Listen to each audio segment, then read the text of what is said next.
This lawnmower has been losing power, and I'm going to show you how to either clean your spark plug or change it out. Right here's where the spark plug is located. Take the cap off. I have a tool, spark plug wrench. Take your spark plug out. And see how our spark plug is all dirty? I'm going to take a cloth.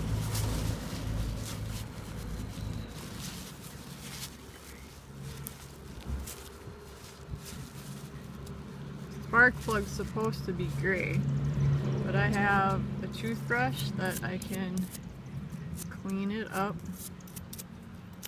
And sometimes you gotta either bend that, if you're not getting enough spark, bend it up, down, you gotta kind of play with it.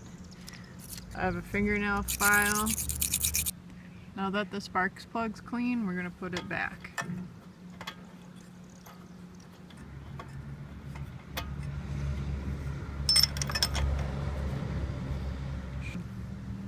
Put the plug back on, put the choke on.